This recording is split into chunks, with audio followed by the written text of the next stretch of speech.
ምክንያቱም የተጠቀምኩት የሱፍ አይነት በጣም ንጹህና የተለቀመ ደረቅ ስለነበረ በዚህ መልኩ ወርቃማ የሱፍ ዘይት ጨምቀናል ማለት ነው። እንዴት ነው የሚጠለው እንዴት ነው የሚጠራው ብላችሁ ብዙ ጊዜ ጠይቃችሁኛል። ይሄንን የሚወሰነው አንደኛ የምትጠቀሙት የምርት ጥራት ነው የሚወስነው።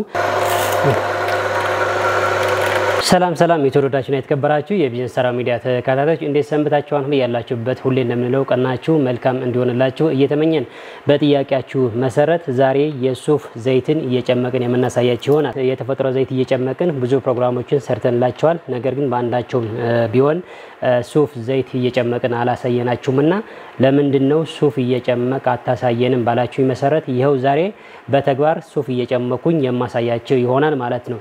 ይሄንን ብቻ አይደለም ይሄንን ማሽን ለመግዛት ለምትፈልጉና እዚህ ቢዝነስ ላይ ለመቀላቀል ለምትፈልጉ ወንድሞቻችን ስለዚህ ማሽን ላይ አጠር ያለ ምክርም ወደናንተ የማደርስ ይሆናል።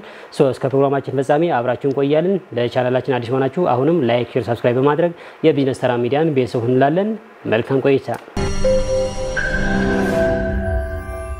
እንግዲያውስ ተመልሰናል ውድ ተመልካቾቻችን። የነን የሱፍ ዘይት ከመጭመቄ በፊት ስለ ማሽኑ የተወሰነ ነገር ልበላችሁ። የነን የምትመለከቱትን ማሽን በሲንግል ፌዝ የሚሰራ ሲሆን የሚያስፈልገው የኤሌክትሪክ መጠን 220 ቮልት ሲሆን በዋት ስንገልጸው ደግሞ 820 ዋት ይወስዳል። በቤት ቆጣሪ ነው የሚሰራው። በቤት ቆጣሪ ሲባል በሲንግል ፌዝ እና በማንኛውም ሶኬት ሰክተን ልንሰራበት እንችላለን።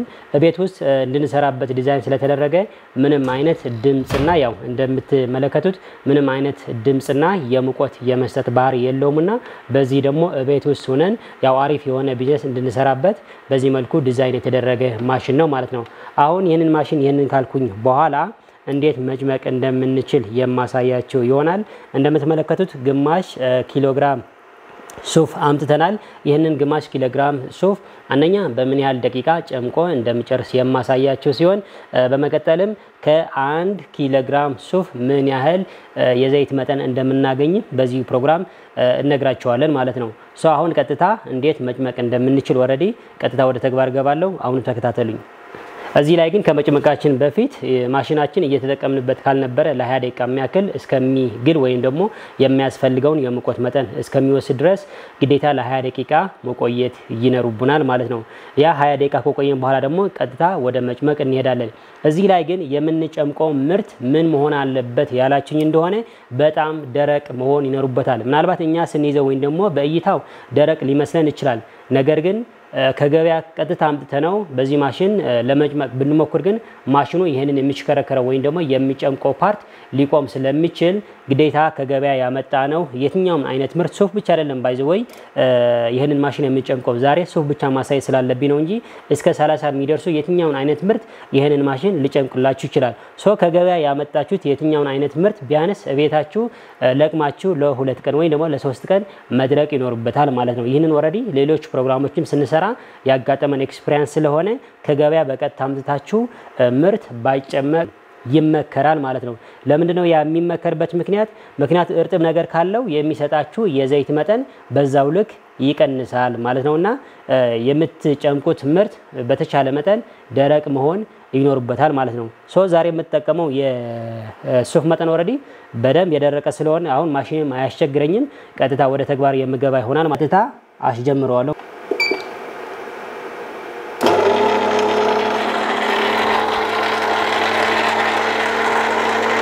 ኦሬዲ ይሄንን እያረኩ ነው። ግዴታ እየሰራ መሆኑ በምን ቼክ የምናደርገው እቺ ሞልዷ ሰርክሏ እየተሽከረከረች ስለሆነ የትኛው አይነት ምርት እንሰጠው መጭመቅ ይጀምራል። ኦሬዲ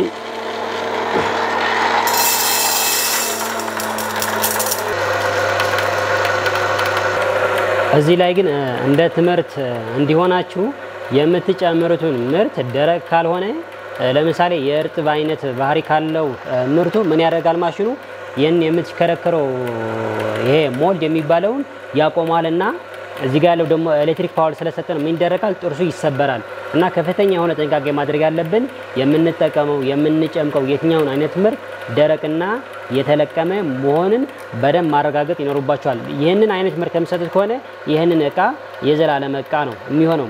ምናልባት ደግሞ አጠቃቀማችሁ ግን አግባብ ካልሆነና ልክ ካልሆነ ግን ይህንን ማሽን ቶሎ የመባላሸት አቅሙ በዛው ልክ ከፍተኛ ስለሆነ የምትሰጡትን ምርት የተለቀመና ደረቅ መሆን አለበት። ልብ በሉ። አሁን ይህንን የምትመለከቱት ከግማሽ ኪሎግራም ሱፍ ያገኘነው ምርት ነው። የሱፍ ዘይት ነው የጨመቅኩት። ምክንያቱም የተጠቀምኩት የሱፍ አይነት በጣም ንጹህና የተለቀመ ደረቅ ስለነበረ በዚህ መልኩ ወርቃማ የሱፍ ዘይት ጨምቀናል ማለት ነው። ምንም አይነት ተረፈ ምርት እንኳን የለውም።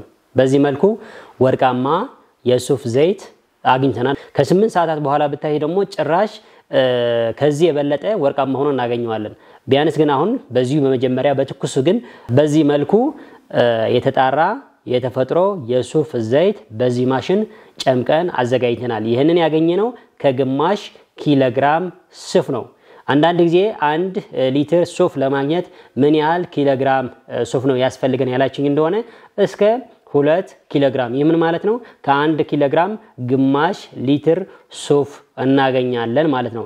የምትጠቀሙት የምርት አይነት ደረቅና የተለቀመ እንዲሁም ደግሞ ንጹህ ከሆነ ምንም አይነት ተረፈ ምርት በማይገኝበት ሁኔታ እንዲህ ንጹህ ሆኖ እናገኘዋለን። ምናልባት ግን የምትጠቀሙት ምርት ቆሻሻ ወይም ደግሞ ያልተለቀመ ከሆነ ግን ትጨምቁትና ከ8 ሰዓታት በኋላ ወይም ደግሞ ከ12 ሰዓታት በኋላ ራሱ ተረፈ ምርቱ ዘግቶ እናገኘዋለን ማለት ነው። እኔ ቅድም የተጠቀምኩት ግን ንጹህ ምርት ስለነበረ ግን በዚህ መልኩ አሪፍ ዘይት አግኝተናልና የዛሬው ዝግጅታችን ይሄንን ይመስላል። ውድ ተመልካቾች ለዛሬ የነበረን ፕሮግራም ይሄንን ይመስላል። አሁንም ቢዝነስ ተራ ሚዲያ እንደነዚህ አይነት ጠቃሚ መረጃዎችን ከነ ተግባራቸው ወደ እናንተ ስለሚያደርስ አሁንም ላይክ፣ ሼር፣ ሰብስክራይብ ማድረግ እንዳይረሳ። ደህና ሰንብቱ። ቴንክ ዩ ሶ ማች